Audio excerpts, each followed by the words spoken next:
신분을 잇는 순간 화가 닥친다. 내 목숨이 위험해. 짐승의 목을 끊는 이 나라 최하층 천민, 백정. 그 천한 손에 들린 투박한 나무활 하나가 돌진하는 멧돼지로부터 임금의 목숨을 구합니다. 하지만 기쁨도 잠시, 그에게 돌아온 것은 신분을 숨긴 죄로 내려진 끔찍한 사형 선고였죠. 형장의 이슬로 사라질 찰나 성벽 아래 적장의 조롱에 절망하던 임금은 사형수 백정에게 자신의 활을 내어주고 황금빛 용포까지 덮어주게 되는데, 가장 천한 백정은 어떻게 나라를 구한 전설의 명궁이 되었을까요? 그 숨막히는 반전 스토리 지금 시작합니다. 피 냄새가 진동하는 곳이었습니다. 이른 아침부터 도살장 안은 분주했습니다. 짐승의 울음소리, 무거운 칼이 도마에 내려 꽂히는 소리, 그리고 그 모든 것을 뒤덮는 비릿한 냄새. 그것이 귀남이 태어나고 자란 세상이었습니다. 아버지가 그랬고 할아버지가 그랬듯 귀남도 그 세상 안에서 하루하루를 살아가고 있었죠. 귀남의 손은 빠르고 정확했습니다. 무거운 칼을 다루는 솜씨가 예사롭지 않았습니다. 오랜 세월 몸에 익은 것이었죠. 그러나 그 손을 자세히 들여다보면 칼자루를 쥔 굳은 살보다 더 선명한 흔적이 있었습니다. 활시위를 당기고 또 당기며 새겨진 자국이었습니다. 손가락 안쪽, 엄지와 검지 사이에 깊게 파인 그 흔적은 도살장의 칼로는 만들어질 수 없는 것이었죠. 귀남은 일을 하면서도 시선이 자꾸 한쪽으로 향했습니다. 도살장 너머, 마을 끝, 그리고 그 끝에서 시작되는 산자락 위로 눈길이 갔습니다. 산을 넘으면 한양이 있었습니다. 한양 한복판에 대궐이 있었습니다. 귀남은 직접 가본 적이 없었지만 그쪽 하늘이 어떤 빛인지는 알고 있었습니다. 맑은 날이면 산 너머로 은은하게 빛이 번졌습니다. 귀남은 그 빛을 볼 때마다 가슴 한구석이 묘하게 움직이는 것을 느꼈습니다. 귀남은 백정이었습니다. 이 나라에서 가장 낮은 신분이었죠. 짐승의 목을 끊는 일을 하는 사람들은 백정이 만진 것을 꺼렸고, 백정이 지나가면 길을 비켜주지 않았으며, 백정의 자식은 백정으로 살다 백정으로 죽었습니다. 그것이 세상의 이치였고 아무도 그것을 이상하게 여기지 않았습니다. 그러나 귀남은 달랐습니다. 어릴 적 우연히 주운 부러진 화살 하나가 그의 운명을 바꾸어 놓았습니다. 화살의 모양이 신기해서 이리저리 살펴보다가 시위를 당기는 흉내를 내보았습니다. 그 순간 무언가가 손끝에서 느껴졌습니다. 설명할 수 없는 감각이었지만 그것이 자신의 것이라는 것을 귀남은 직감적으로 알았습니다. 그때부터였습니다. 밤마다 몰래 산으로 올라갔습니다. 나뭇가지를 휘어 활을 만들고 곧은 나뭇가지를 다듬어 화살을 만들었습니다. 처음에는 10걸음 앞의 나무도 제대로 맞히지 못했습니다. 그러나 귀남은 멈추지 않았습니다. 매일 밤 산속에서 홀로 시위를 당기고 또 당겼습니다. 그렇게 몇 년이 흘렀습니다. 이제 귀남의 화살은 어둠 속에서도 목표를 벗어나지 않았습니다. 바람의 방향을 읽고 거리를 가늠하고 숨을 고르는 것이 몸에 배었습니다. 그러나 그 실력을 아는 사람은 아무도 없었습니다. 알려서도 안 되었습니다. 백정이 활을 잡는 것은 금지된 일이었으니까요. 저녁 무렵이었습니다. 하루 일을 마친 귀남이 도살장 한쪽에서 손을 씻고 있었습니다. 차가운 물이 손등의 핏기를 씻어내렸습니다. 귀남은 그 물을 바라보며 잠시 멍하니 서 있었습니다. 낮 동안 쌓인 피로가 온몸에 고여 있었지만 눈빛만은 어딘지 모르게 먼 곳을 향해 있었죠. 그때 아버지가 다가왔습니다. 귀남의 아버지는 평생을 백정으로 살아온 사람이었습니다. 허리가 굽고 손마디가 굵었으며 얼굴에는 세월의 무게가 깊이 새겨져 있었습니다. 그는 아들 곁에 조용히 앉았습니다.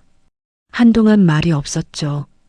귀남의 손을 바라보던 아버지의 눈빛이 무거워졌습니다. 활시위를 당긴 흔적이 역력한 그 손이었습니다. 아버지는 모르는 척 해왔습니다. 아들이 밤마다 어디를 가는지, 왜 새벽이 되어서야 돌아오는지를. 그러나 모르는 것이 아니었습니다. 그저 모른 척하는 것이었죠. 아버지가 낮고 무거운 목소리로 입을 열었습니다. 귀남아, 우리는 짐승의 목을 끊으며 살지. 그런데 저 양반들은 사람의 목을 끊으며 산다. 어느 쪽이 더 무서운 짓인지 아느냐? 귀남은 대답하지 않았습니다. 아버지의 말이 어디를 향하는지 알고 있었기 때문이었죠. 아버지는 계속했습니다.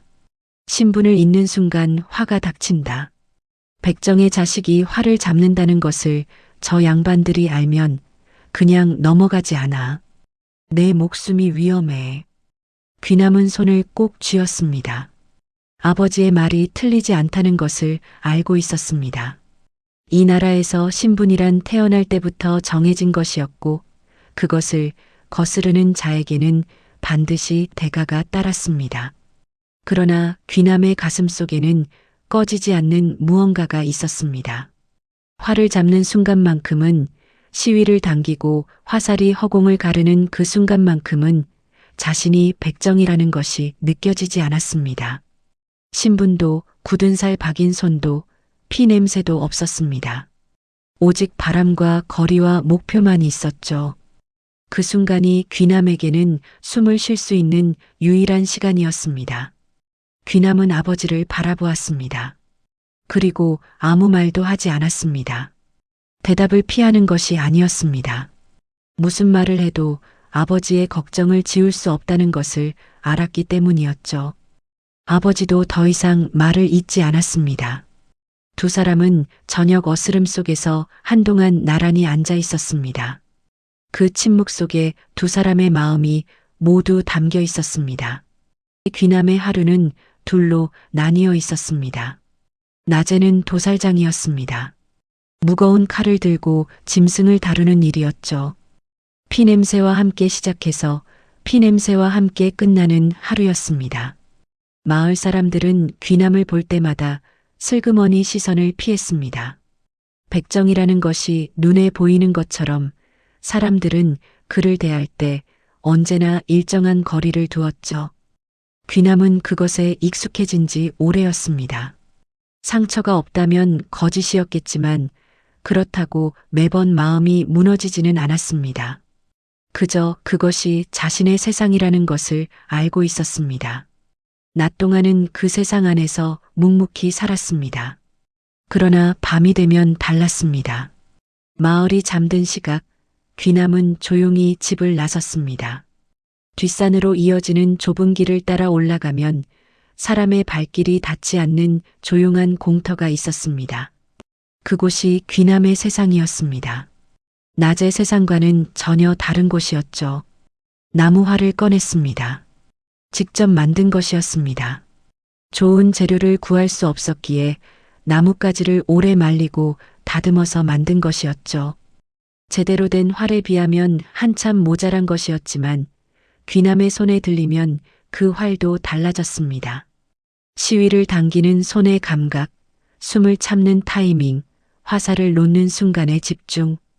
그 모든 것이 귀남에게는 본능처럼 자연스러웠습니다. 어둠 속에서도 화살은 빗나가지 않았습니다. 100걸음 밖에 세워둔 나무 표적을 향해 화살을 날리면 소리와 함께 정확하게 꽂혔습니다. 귀남은 그 소리를 들을 때마다 가슴 깊은 곳에서 무언가가 차오르는 것을 느꼈습니다. 설명하기 어려운 충만함이었습니다. 자신이 살아있다는 느낌이었죠. 그러나 날이 밝으면 다시 도살장으로 돌아가야 했습니다. 활을 나무 사이에 숨겨두고 산을 내려오는 귀남의 발걸음은 언제나 무거웠습니다. 올라갈 때와는 다른 무게였습니다. 올라갈 때의 무게가 하루의 피로라면 내려올 때의 무게는 다시 그 세상으로 들어가야 한다는 것에서 오는 것이었습니다. 귀남은 그것을 누구에게도 말하지 않았습니다. 말할 수 있는 사람이 없었습니다. 아버지는 걱정할 것이고 마을 사람들은 비웃을 것이었습니다. 백정이 활을 쏜다는 것 자체가 이 세상에서는 어울리지 않는 일이었으니까요. 귀남은 그저 혼자 그 꿈을 품었습니다. 아무도 모르게, 아무도 빼앗아갈 수 없도록. 그날은 임금의 행차가 있는 날이었습니다. 임금 이연이 민정을 살피기 위해 궁궐을 나선다는 소식은 며칠 전부터 돌고 있었습니다. 백성들의 실제 삶을 눈으로 확인하고 싶다는 것이 임금의 뜻이었죠. 화려한 행렬은 아니었습니다. 간소하게 차린 행차였지만 그래도 호위 무사들이 앞뒤로 도열한 제법 긴 행렬이었습니다. 행차는 마을 근처 산길을 지나고 있었습니다. 울창한 나무들이 양옆으로 늘어선 호젓한 길이었습니다. 임금은 가마 안에서 바깥 풍경을 바라보며 이런저런 생각에 잠겨 있었습니다. 호위 무사들은 긴장한 채로 주변을 살피며 걸었습니다. 귀남은 그 시각산 중턱에서 나무를 하고 있었습니다. 도살장 일과는 별개로 땔감을 마련하는 것도 귀남의 몫이었습니다. 그는 지게를 지고 산을 오르며 쓸만한 나뭇가지들을 골라 묶고 있었죠. 산 아래에서 올라오는 말발굽 소리를 들었지만 처음에는 대수롭지 않게 여겼습니다. 그런데 갑자기 소란이 일었습니다. 산 아래에서 고함 소리가 터져 나왔습니다. 말이 울부짖는 소리, 사람들이 뒤엉켜 외치는 소리가 산 전체를 흔들었습니다. 귀남은 나뭇가지를 내려놓고 소리가 나는 쪽을 바라보았습니다. 거대한 멧돼지였습니다. 숲속에서 튀어나온 그 짐승은 보통 멧돼지와는 달랐습니다. 몸집이 황소만했고 두 눈이 붉게 충혈되어 있었습니다. 무엇에 놀랐는지 아니면 오랫동안 숲속에서 영역을 지켜온 짐승이 낯선 침입자들에게 분노한 것인지 그 기세가 보통이 아니었습니다. 멧돼지는 행렬을 향해 돌진했습니다. 호위 무사들이 앞을 막으려 했지만 그 덩치와 기세 앞에서 한 명씩 옆으로 튕겨나갔습니다. 말들이 놀라 뒤로 물러섰고 대열이 순식간에 무너졌습니다. 혼란이 일어나는 그 중심으로 멧돼지가 파고들었습니다. 임금의 가마 쪽이었습니다. 귀남은 그 장면을 보는 순간 온몸이 굳었습니다. 저 가마 안에 누가 있는지는 몰랐습니다. 그러나 지금 당장 저 짐승을 막지 않으면 사람이 죽을 것이라는 것은 분명했습니다. 귀남의 눈이 빠르게 움직였습니다. 거리를 재고 바람의 방향을 읽고 멧돼지의 움직임을 따라갔습니다. 손이 이미 움직이고 있었습니다. 귀남의 손이 등에 맨 지게 옆에 세워둔 나무 활로 향했습니다. 산에 오를 때면 늘 가지고 다니는 것이었습니다. 혹시라도 짐승을 만날 때를 대비한다는 핑계였지만 사실은 잠깐이라도 시위를 당겨보고 싶은 마음이 더 컸죠. 그 활이 지금 귀남의 손 안에 있었습니다. 그러나 손이 멈추었습니다. 머릿속에서 두 가지 생각이 동시에 부딪혔습니다. 활을 쏘면 저 짐승을 막을 수 있었습니다. 그러나 백정이 활을 잡는 것은 금지된 일이었습니다. 더구나 저 행렬은 보통 행렬이 아닌 것 같았습니다.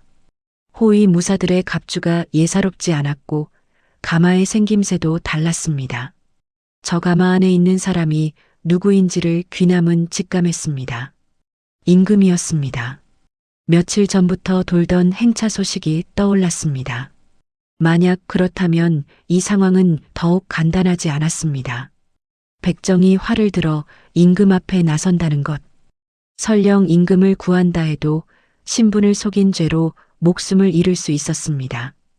귀남의 이마에 땀이 맺혔습니다. 산 아래의 소란은 점점 커지고 있었습니다. 멧돼지가 가마를 향해 돌진하는 속도가 빨라졌고 호위 무사들은 짐승의 기세에 밀려 대열을 회복하지 못하고 있었습니다. 시간이 없었습니다. 지금 이 순간을 놓치면 돌이킬 수 없는 일이 벌어질 것이었죠. 귀남은 눈을 감았습니다.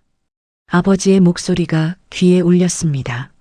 신분을 잇는 순간 화가 닥친다는 그 말이었습니다.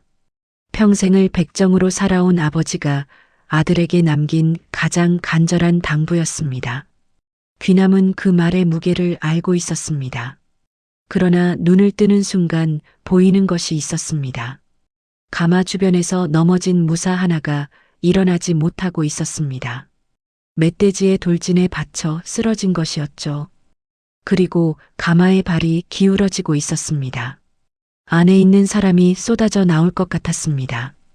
귀남의 손이 다시 움직였습니다.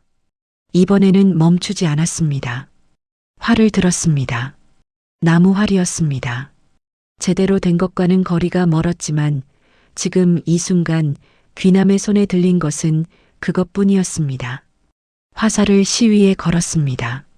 숨을 들이쉬었습니다. 머릿속에서 모든 잡념이 사라졌습니다. 신분도, 두려움도, 아버지의 당부도, 오직 멧돼지의 움직임과 바람의 방향과 거리만이 남았습니다. 귀남이 가장 잘 아는 세계였습니다. 어둠 속에서 홀로 수천 번을 반복해온 그 순간이었죠. 숨을 멈추었습니다. 시위를 놓는 소리가 산 전체에 울렸습니다. 화살이 허공을 갈랐습니다. 눈으로 따라가기도 어려운 속도였습니다. 귀남의 화살은 흔들림 없이 직선으로 날아갔습니다.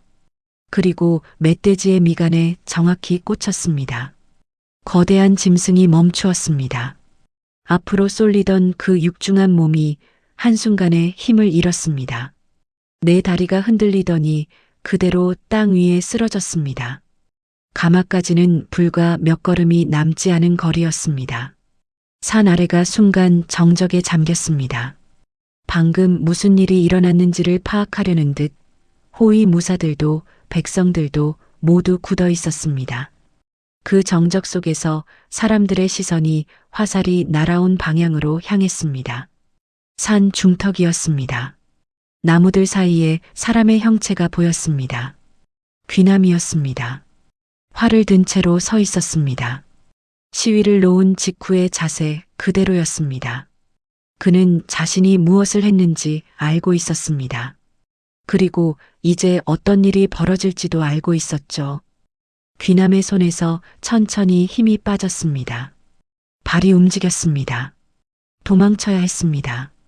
몸을 돌려 산 위쪽으로 뛰었습니다. 나뭇가지들이 얼굴을 스쳤고 지게는 이미 어딘가에 버려진 채였습니다. 귀남은 숨을 헐떡이며 산을 올랐습니다. 아래에서 외치는 소리가 들렸지만 멈추지 않았습니다. 그러나 산은 넓지 않았습니다. 임금의 명을 받은 호위대장 무열이 날랜 병사들을 이끌고 산을 포위했습니다. 귀남이 도망칠 수 있는 길이 하나씩 막혔습니다. 결국 귀남은 산 중턱의 바위 앞에서 더 이상 나아가지 못하고 멈추었습니다. 무열이 앞으로 나섰습니다. 칼을 뽑지는 않았습니다. 귀남을 위협하기보다는 살피는 눈빛이었습니다. 그는 귀남의 손을 바라보았습니다. 활시위를 당긴 흔적이 선명한 그 손, 그리고 손가락 마디마다 새겨진 굳은 살의 모양. 무열은 그것을 보는 순간 이 사람이 누구인지를 짐작했습니다. 백정이었습니다. 무열은 오랫동안 귀남을 바라보았습니다. 방금 자신이 목격한 것을 떠올렸습니다. 100걸음도 넘는 거리에서 나무활로 달려드는 짐승의 미간을 단번에 꿰뚫은 그 화살이었습니다. 어지간한 무관도 쉽게 흉내낼 수 없는 솜씨였죠. 무열은 천천히 입을 열었습니다. 임금께서 너를 찾으신다. 순순히 따라오너라. 귀남은 그 말을 들으며 눈을 감았습니다. 도망칠 곳이 없었습니다. 그리고 어쩌면 처음부터 도망칠 수 없었는지도 몰랐습니다. 활을 드는 순간 이미 알고 있었으니까요. 귀남은 천천히 몸을 돌렸습니다. 임금 이연은 가마 밖으로 나와 있었습니다. 쓰러진 멧돼지를 바라보던 임금의 눈이 화살에 머물렀습니다. 미간 한가운데 깊이 박힌 화살이었습니다. 흔들림 없이 정확한 자리에 꽂혀 있었죠. 임금은 그것을 한동안 바라보다가 무열에게 명을 내렸습니다. 저 화살을 쏜 자를 반드시 찾아오라는 것이었습니다. 무열이 귀남을 데리고 내려왔을 때 임금은 이미 자리를 잡고 기다리고 있었습니다. 귀남은 포박되지는 않았지만 병사들에게 둘러싸인 채였습니다. 그는 임금 앞에 무릎을 꿇었습니다. 고개를 깊이 숙였습니다. 임금의 시선이 귀남에게 머물렀습니다. 초라한 옷차림이었습니다. 도살장 일을 하던 그대로의 차림이었죠. 손에는 피 냄새가 배어 있었고 발에는 흙이 묻어 있었습니다. 임금 앞에 설 수 있는 모습이 아니었습니다. 그러나 임금은 그것보다 다른 것에 눈길이 갔습니다. 귀남의 손이었습니다. 무열이 이미 귀남의 신분을 파악해 조용히 임금에게 아뢰었습니다. 백정이라는 것이었습니다. 임금은 그 말을 듣고도 표정이 흔들리지 않았습니다. 그저 귀남을 바라보았습니다. 고개를 들어라. 귀남은 천천히 고개를 들었습니다. 임금과 눈이 마주쳤습니다. 귀남은 그 눈빛을 마주하는 것이 두려웠지만 시선을 피하지 않았습니다. 자신이 한 일에 대해 변명할 생각이 없었습니다. 죄를 받겠다는 마음이 그 눈빛 속에 담겨 있었습니다. 임금은 한동안 귀남을 바라보았습니다. 그리고 멧돼지에게 꽂힌 화살을 직접 뽑아들었습니다. 나무 화살이었습니다. 제대로 된 재료도 아닌 것으로 만든 투박하고 거친 화살이었죠. 그러나 그 화살이 달려드는 짐승의 미간을 꿰뚫었습니다. 무열도 그 자리에 서 있었습니다. 그는 귀남의 궁술에서 눈을 떼지 못하고 있었습니다. 오랫동안 무간의 길을 걸어온 사람으로서 방금 목격한 것이 얼마나 비범한 것인지를 누구보다 잘 알고 있었습니다. 나무활로 저 거리에서 저 정확도를 낸다는 것은 제대로 된 활과 화살을 쥐어준다면 어느 경지에 이를지 가늠조차 어려운 것이었습니다. 무열은 임금에게 조용히 아뢰었습니다. 전하, 이자의 솜씨는 신도 본 적이 없는 것이옵니다. 임금은 그 말을 들으며 다시 귀남을 바라보았습니다. 백정이었습니다. 이 나라의 법도로는 활을 잡아서도 묵과에 나서서도 안 되는 신분이었습니다. 그러나 지금 임금의 목숨을 구한 것은 바로 그 손이었습니다. 임금의 눈빛이 깊어졌습니다. 임금의 명이 떨어졌습니다. 귀남을 무가 시험장에 세우라는 것이었습니다. 신하들 사이에서 즉각 술렁임이 일었습니다. 백정을 무가 시험장에 세운다는 것은 전례가 없는 일이었습니다. 몇몇 신하들이 조심스럽게 반대 의견을 내비쳤지만 임금의 눈빛은 단호했습니다. 시험날이 밝았습니다. 시험장은 한양의 넓은 연무장이었습니다.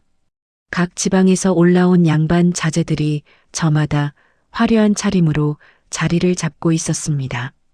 대대로 무간 집안에서 태어나 어릴 때부터 활과 말을 익혀온 자들이었습니다.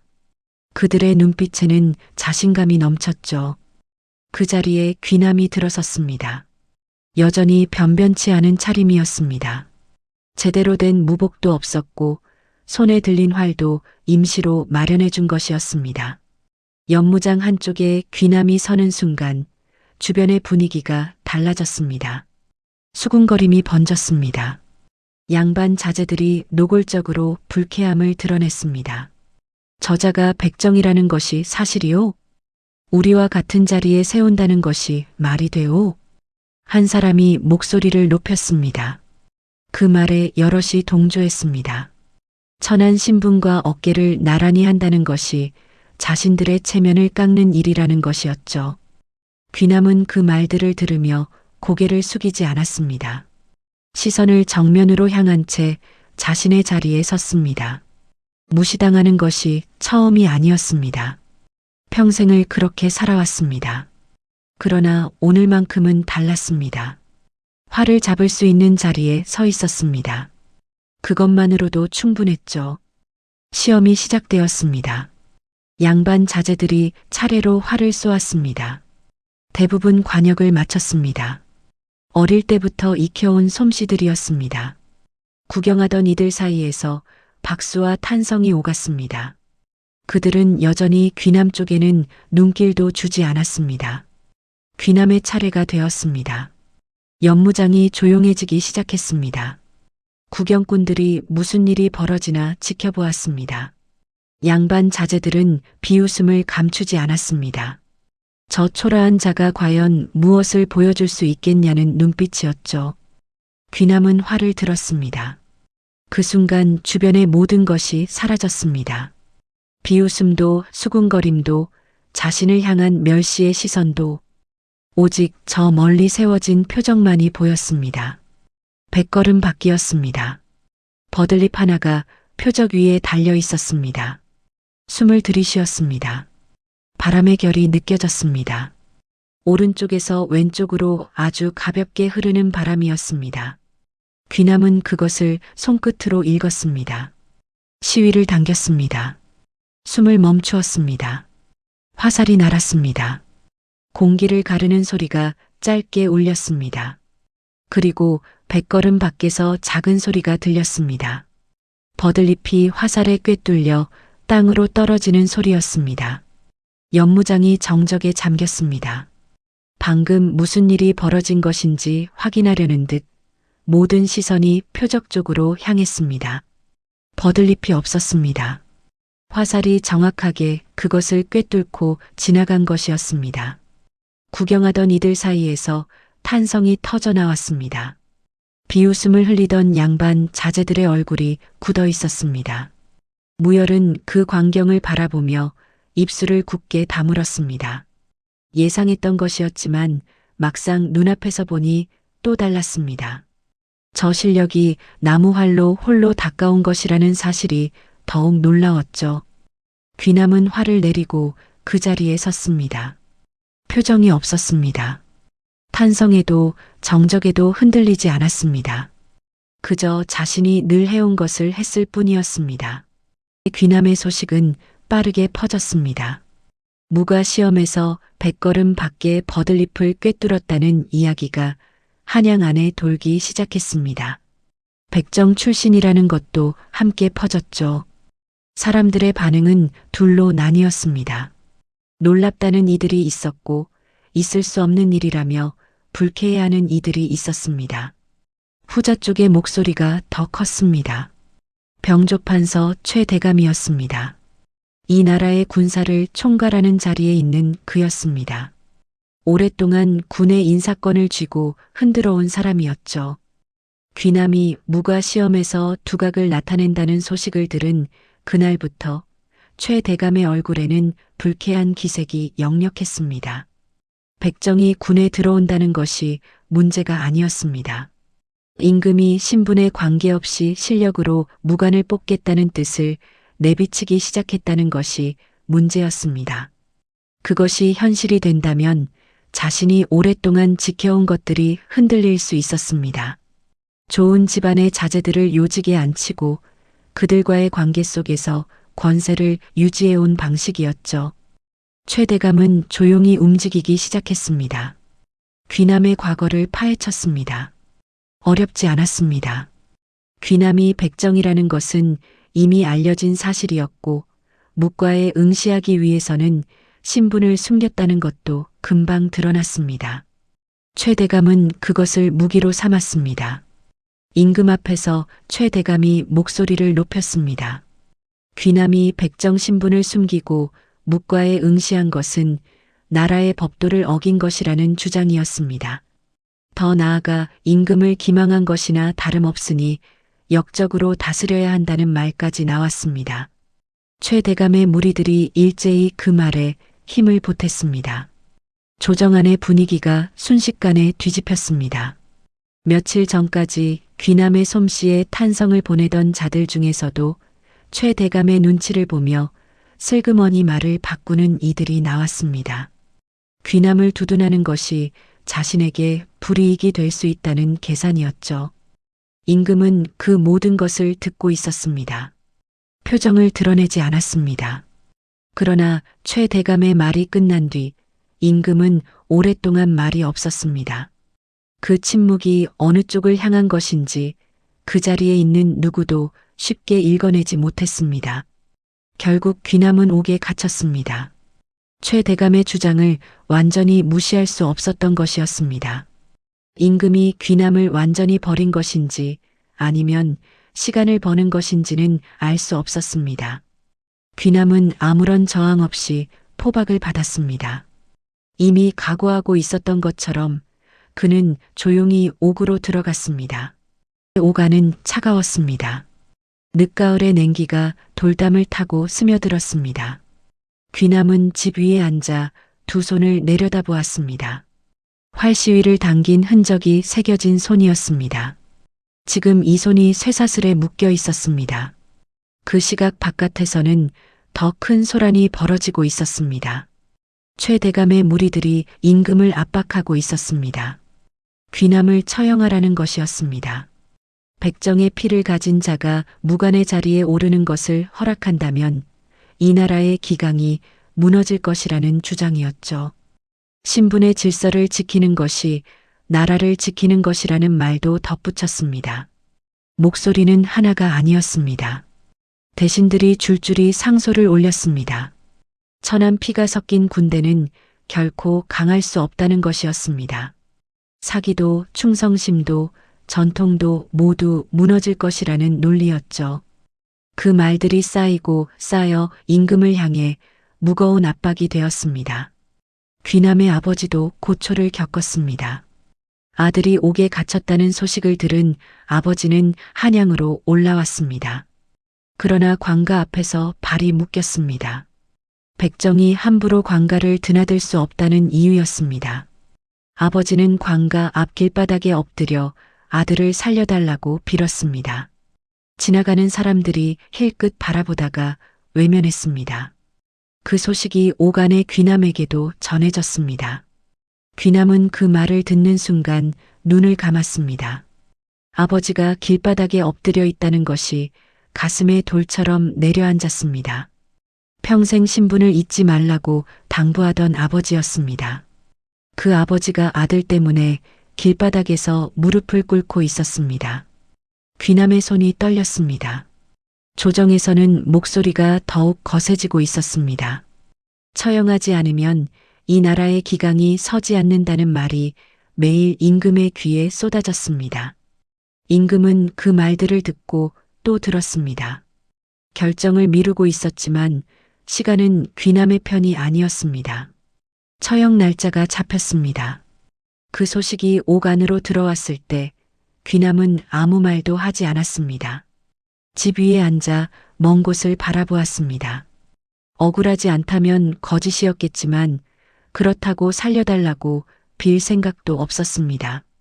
다만 한 가지만이 마음에 걸렸습니다. 아버지였습니다. 아들보다 먼저 세상을 떠나는 것이 소원이라고 말하던 그 아버지가 지금 아들의 처형을 기다리고 있었습니다. 귀남은 그것이 가장 무거웠습니다. 처형날 아침이었습니다. 차가운 안개가 한양을 덮고 있었습니다. 귀남은 포박된 채 끌려 나왔습니다. 발걸음이 무거웠지만 고개는 숙이지 않았습니다. 마지막까지 그것만큼은 지키고 싶었습니다. 처형장으로 향하는 길 양옆으로 구경꾼들이 서 있었습니다. 수군거리는 소리가 들렸지만 귀남의 귀에는 들어오지 않았습니다. 그때였습니다. 대궐 쪽에서 급박한 발소리가 들려왔습니다. 말을 탄 병사가 먼지를 일으키며 달려왔습니다. 숨을 헐떡이며 전한 소식은 조정을 순식간에 뒤흔들었습니다. 변방에서 오랑캐 무리가 쳐들어왔다는 것이었습니다. 그것도 보통 규모가 아니었습니다. 수백 명의 기마병이 국경을 넘어 마을을 불태우고 있다는 내용이었죠. 처형은 잠시 멈추었습니다. 조정이 발칵 뒤집혔습니다. 병조판서 최 대감을 비롯한 신하들이 긴급하게 모였습니다. 군사를 보내야 했습니다. 그러나 더 급한 문제가 있었습니다. 오랑캐의 적장이 성벽 앞에 나타나 도발하고 있다는 것이었습니다. 성벽 위의 무관들을 향해 자신을 쏘아 맞춰보라며 비웃고 있었죠. 적장은 말 위에서 움직이고 있었습니다. 성벽과의 거리가 상당했습니다. 게다가 적장은 일부러 불규칙하게 말을 몰며 관역이 되기를 거부했습니다. 조정에 내로라 하는 무관들이 차례로 활을 들었습니다. 그러나 화살은 번번이 빗나갔습니다. 성벽 아래에서 올려다보는 백성들의 얼굴에 불안이 번졌습니다. 적장의 비웃음은 더욱 커졌습니다. 무관들이 쏘는 화살이 근처에도 미치지 못하자 적장은 아예 성벽을 향해 말을 세우고 두 팔을 벌렸습니다. 맞춰보라는 조롱이었죠. 성벽 위의 분위기가 무겁게 가라앉았습니다. 쏘는 족족 빗나가는 화살들이 오히려 아군의 사기를 꺾어버리고 있었습니다. 최대감의 얼굴이 굳어 있었습니다. 자신이 처형하라 외쳤던 그 백정의 얼굴이 머릿속에 떠올랐습니다. 그러나 그는 그 생각을 애써 지워버렸습니다. 다른 방법을 찾아야 했습니다. 그러나 성벽 위에서 활을 든 무관들은 이미 자신감을 잃어가고 있었습니다. 임금이 성벽 위로 올라섰습니다. 직접 상황을 보기 위해서였습니다. 임금의 눈에 들어온 것은 연이어 빗나가는 화살들과 그것을 보며 더욱 기세를 올리는 적장의 모습이었습니다. 임금은 입술을 굳게 다물었습니다. 그리고 고개를 돌렸습니다. 무열을 향해서였습니다. 무열은 임금의 눈빛이 무엇을 묻고 있는지 알았습니다. 그는 아무 말 없이 고개를 끄덕였습니다. 귀남이 아직 처형되지 않았다는 것을 확인하는 눈빛이었습니다. 귀남은 처형장 한쪽에 세워진 채로 상황을 지켜보고 있었습니다. 변방에서 급보가 왔다는 것, 성벽 위에서 무관들이 적장을 마치지 못하고 있다는 것까지 소식이 흘러들어왔습니다. 귀남은 그것을 들으며 아무 말도 하지 않았습니다. 포박된 손을 내려다볼 뿐이었습니다. 손이 근질거렸습니다. 활을 잡고 싶다는 충동이 아니었습니다. 아니, 사실은 그것이었습니다. 그러나 귀남은 그 충동을 인정하고 싶지 않았습니다. 지금 자신은 처형을 기다리는 죄인이었습니다. 나라의 일이 어떻게 돌아가든 상관할 처지가 아니었죠. 귀남은 눈을 감았습니다. 어릴 때부터 지금까지의 시간들이 스쳐 지나갔습니다. 밤마다 산에 올라 혼자 시위를 당기던 날들. 아무도 봐주지 않는 어둠 속에서 표적을 향해 화살을 날리던 시간들. 그 모든 것이 결국 이렇게 끝나는 것인가 하는 생각이 들었습니다. 깨진 기왓장이 발 앞에 놓여 있었습니다. 귀남은 그것을 집어들었습니다. 그리고 손가락으로 허공에 활 쏘는 신용을 했습니다. 시위를 당기고 숨을 참고 놓는 동작이었습니다. 아무도 없는 곳에서 혼자 하는 것처럼 눈을 감고 그 동작을 반복했습니다. 어리석은 짓이라는 것을 알고 있었습니다. 그러나 멈출 수가 없었습니다. 이것이 자신의 전부였으니까요. 신분도 이름도 가진 것도 없는 사람이었지만 활을 잡는 순간만큼은 달랐습니다. 그 순간만큼은 백정도 아니었고 죄인도 아니었습니다. 그저 활을 쏘는 사람이었습니다. 깊은 절망이 밀려왔습니다. 나라가 위기에 처해 있었습니다. 성벽 위에서 화살이 빗나가고 있었습니다. 자신이 저 자리에 있다면 어떻게 할 수 있는지 귀남은 알고 있었습니다. 그러나 자신은 지금 포박된 채 처형을 기다리고 있었습니다. 신분이 무엇이기에? 그 생각이 가슴속에서 맴돌았습니다. 신분이 무엇이기에 나라가 위기에 처한 이 순간에도 자신을 가두어야 하는지, 짐승의 목을 끊으며 살았다는 것이 무엇이기에 저 성벽 위에 설 수 없는 것인지, 귀남은 허공을 향한 채 눈물이 차오르는 것을 느꼈습니다. 흘리지는 않았습니다. 이를 악물었습니다. 울 수 있는 처지가 아니었습니다. 아버지가 어딘가에서 이 상황을 지켜보고 있을 것이었습니다. 아들의 마지막 모습이 눈물 흘리는 것이어서는 안 된다고 생각했습니다. 귀남은 깨진 기왓장을 손에 쥔 채 고개를 들었습니다. 하늘이 보였습니다. 맑은 하늘이었습니다. 화살이 날아가기에 더없이 좋은 날씨였습니다. 바람도 크게 불지 않았고 시야도 깨끗했습니다. 귀남은 그 하늘을 바라보며 긴 숨을 내쉬었습니다. 그때 발소리가 들렸습니다. 한 사람의 발소리였습니다. 빠르지도 느리지도 않은 걸음이었습니다. 그러나 그 발소리가 자신을 향해 오고 있다는 것을 귀남은 느꼈습니다. 고개를 돌렸습니다. 무열이었습니다. 그리고 그 뒤로 보이는 사람이 있었습니다. 임금이었습니다. 임금이 직접 처형장으로 왔습니다. 신하들이 말렸습니다. 임금이 직접 옥사로 향하는 것은 전례가 없는 일이었습니다. 그러나 임금은 아무 말 없이 걸음을 옮겼습니다. 신하들은 그 뒤를 따를 수밖에 없었습니다. 귀남은 임금을 보는 순간 무릎을 꿇었습니다. 포박된 손을 앞에 모으고 고개를 숙였습니다. 임금이 이 자리에 직접 온 것이 무엇을 의미하는지 알 수 없었습니다. 마지막을 직접 확인하러 온 것인지 아니면 다른 이유가 있는 것인지. 임금은 귀남 앞에 섰습니다. 한동안 말이 없었습니다. 포박된 귀남의 손을 바라보다가 이윽고 무열에게 눈짓을 보냈습니다. 무열이 앞으로 나와 귀남의 결박을 풀었습니다. 쇠사슬이 풀리며 귀남의 손목에 붉은 자국이 드러났습니다. 귀남은 고개를 들었습니다. 임금과 눈이 마주쳤습니다. 임금의 눈빛은 처음 귀남을 보던 날과 달랐습니다. 무언가를 결심한 사람의 눈빛이었습니다. 임금이 낮고 또렷한 목소리로 물었습니다. 너는 지금 이 순간 활을 잡는다면 무엇을 향해 쏘겠느냐? 귀남은 잠시 그 말을 가슴속에 담았습니다.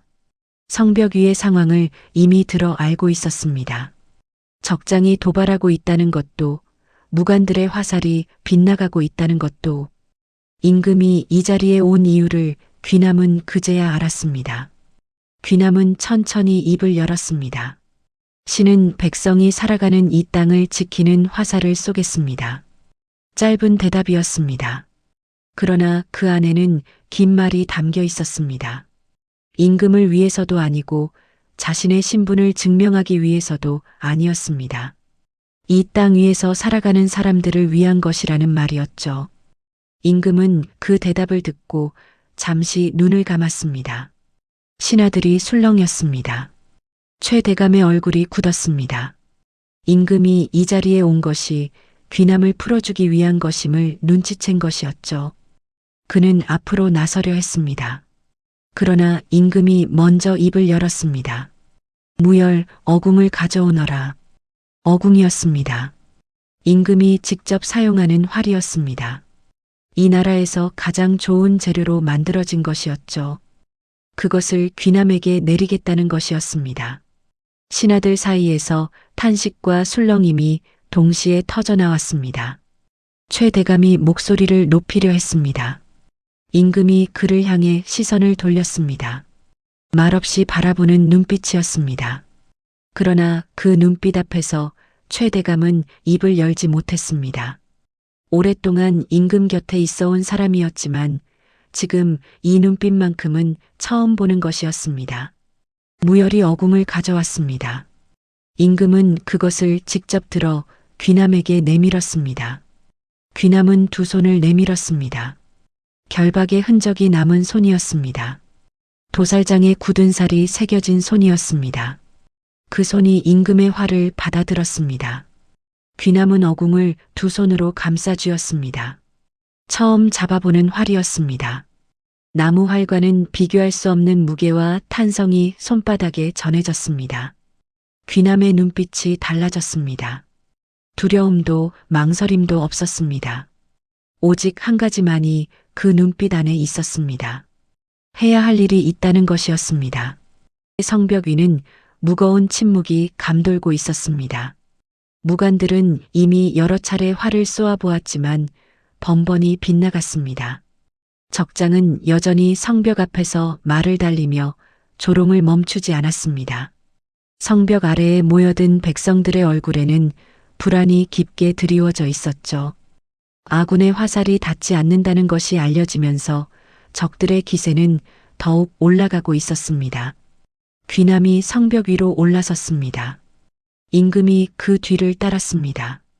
신하들도 무관들도 모두 그 뒤에 있었습니다. 귀남이 성벽 위의 모습을 드러내자 아래에 있던 백성들 사이에서 웅성거림이 일었습니다.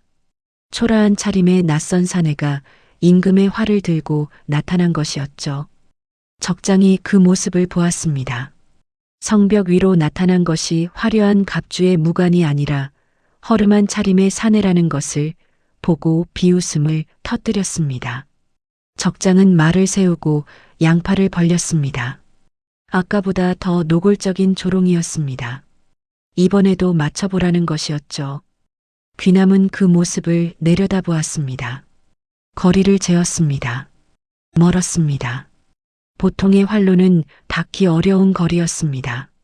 그러나 임금의 어궁이었습니다. 귀남은 활의 탄성을 손바닥으로 느꼈습니다. 이 활이라면 달랐습니다. 바람이 느껴졌습니다. 성벽 위에서 부는 바람은 아래와 달랐습니다. 왼쪽에서 오른쪽으로 흐르는 바람이었는데 강하지 않았습니다. 귀남은 그것을 온몸으로 읽었습니다. 손끝으로, 뺨으로, 귀로. 오랜 세월 밤마다 혼자 닦아온 그 감각이었습니다. 주변이 조용해지기 시작했습니다. 무관들도 신하들도 성벽 아래의 백성들도 무언가를 느낀 것처럼 모두가 말을 멈추었습니다. 귀남이 활을 들어 올리는 그 순간 그 자리에 있는 모든 사람이 숨을 참았습니다. 귀남은 시위를 당겼습니다. 천천히 그러나 흔들림 없이 어궁의 시위가 팽팽하게 당겨졌습니다. 귀남의 눈이 적장을 향했습니다. 말 위에서 여전히 두 팔을 벌리고 있는 적장이었습니다. 거리, 바람, 적장의 자세, 모든 것이 귀남의 머릿속에서 하나로 모였습니다. 숨을 멈추었습니다. 찰나였습니다. 귀남의 손가락이 시위를 놓았습니다. 화살이 허공을 갈랐습니다.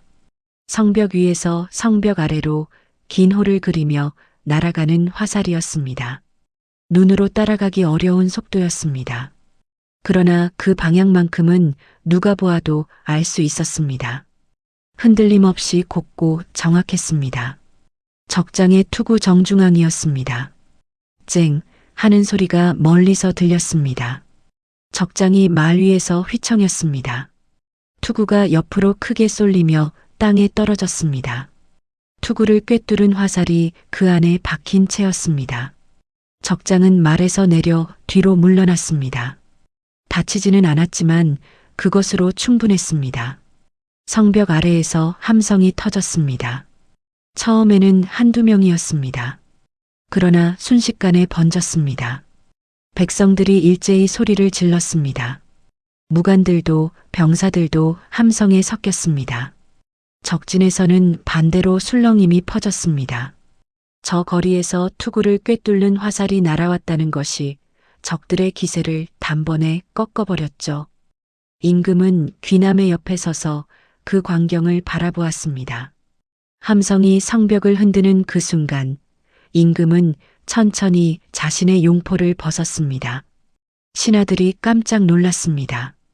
임금이 직접 용포를 벗는다는 것은 그 누구도 예상하지 못한 일이었습니다. 임금은 귀남의 뒤로 걸어갔습니다. 그리고 피 냄새가 배고 흙이 묻은 귀남의 어깨 위에 용포를 덮었습니다. 황금빛 용포가 초라한 귀남의 어깨를 감쌌습니다. 귀남은 그 무게를 느끼며 몸이 굳었습니다.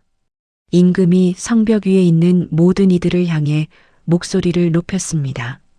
오늘부터 이 나라의 무관은 신분이 아니라 실력으로 증명한다. 이 화살이 그 첫 번째 증거다. 성벽 아래의 함성이 다시 한번 크게 울렸습니다. 최대감은 그 자리에서 아무 말도 하지 못했습니다. 입을 열 틈이 없었습니다. 임금의 용포가 귀남의 어깨를 덮는 순간 더 이상 어떤 말도 그것을 되돌릴 수 없다는 것을 알았습니다. 귀남은 용포의 무게를 느끼며 성벽 아래를 바라보았습니다. 함성을 지르는 백성들이 보였습니다. 그 어딘가에 아버지가 있을 것이었습니다. 길바닥에 엎드려 아들을 살려달라고 빌던 그 아버지가 지금 이 함성을 듣고 있을 것이었습니다. 귀남의 눈가가 뜨거워졌습니다. 시간이 흘렀습니다. 한양의 연무장이 달라져 있었습니다. 예전 같으면 보기 어려웠던 얼굴들이 그 안에 가득했습니다. 농사를 짓다 온 것 같은 거칠한 손을 가진 청년, 장에서 물건을 팔다가 활을 잡은 젊은이, 귀남처럼 천민의 신분으로 태어났지만 눈빛만큼은 누구에게도 뒤지지 않는 아이들이었습니다. 그들이 나란히 서서 활을 들고 있었습니다. 귀남이 그 앞을 천천히 걸었습니다. 정식 무관의 차림이었습니다. 단정하게 차려입은 무복이었지만 그 손만큼은 여전히 도살장의 흔적이 남아 있었습니다.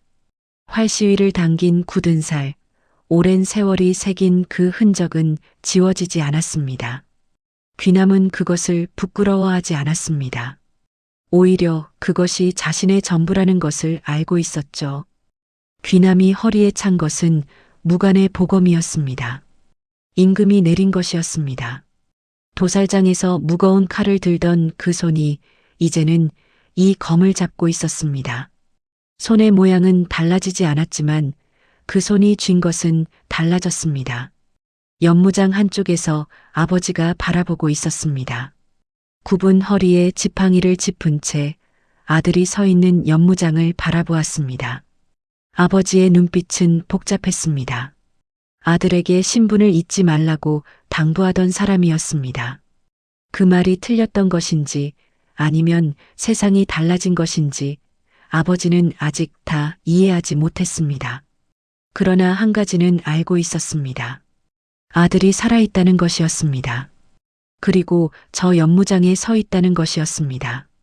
그것만으로 충분했습니다. 아버지의 눈가가 붉어졌습니다. 귀남이 청년들 앞에 섰습니다. 그들을 바라보는 귀남의 눈빛에는 오래전 혼자 산속에서 시위를 당기던 그 시절이 담겨 있었습니다. 아무도 봐주지 않는 어둠 속에서 아무도 허락하지 않는 꿈을 홀로 키워온 날들이었습니다. 지금 눈앞의 청년들도 그런 얼굴을 하고 있었습니다. 귀남은 천천히 입을 열었습니다. 활은 신분이 당기는 것이 아니다. 두 손이 당기는 것이다. 짧은 말이었습니다. 그러나 연무장의 청년들이 그 말을 들으며 활을 고쳐 잡는 손에 힘이 들어갔습니다. 귀남은 더 이상 말을 잇지 않았습니다. 대신 몸을 돌려 앞에 세워진 표적을 바라보았습니다. 그리고 직접 시범을 보였습니다. 시위를 당기고 숨을 멈추고 화살을 날렸습니다. 표적 한가운데에 화살이 꽂혔습니다. 연무장의 탄성이 울렸습니다. 그러나 귀남은 뒤를 돌아보지 않았습니다. 다음 화살을 시위에 걸었습니다. 연무장 안에서 청년들이 일제히 활을 들었습니다. 시위 당기는 소리가 연무장을 가득 채웠습니다. 처음 잡아보는 사람의 어설픈 자세도 있었고 이미 어느 정도 익힌 사람의 안정된 자세도 있었습니다. 잘하고 못하고가 아니었습니다. 그 자리에 서 있다는 것 자체가 달라진 것이었죠. 귀남은 그 소리를 들으며 잠시 눈을 감았습니다. 도살장의 피 냄새가 떠올랐습니다. 밤마다 혼자 오르던 산길이 떠올랐습니다. 아버지의 목소리, 포박된 손목, 처형장으로 끌려가던 아침이 스쳐 지나갔습니다. 그리고 지금 이 소리가 들렸습니다. 수많은 손이 시위를 당기는 소리였습니다. 귀남은 눈을 떴습니다. 석양이 연무장 위로 내려앉고 있었습니다. 붉고 따뜻한 빛이 활을 든 청년들의 얼굴을 물들였습니다. 세상이 하루아침에 바뀐 것은 아니었습니다. 신분의 벽은 여전히 높았고 갈 길은 멀었습니다. 그러나 저 연무장 안에서 활을 든 청년들이 있는 한 무언가는 분명히 달라지고 있었습니다. 귀남의 화살 한 발이 뚫어놓은 것은 적장의 투구만이 아니었습니다. 귀남은 다시 시위를 당겼습니다.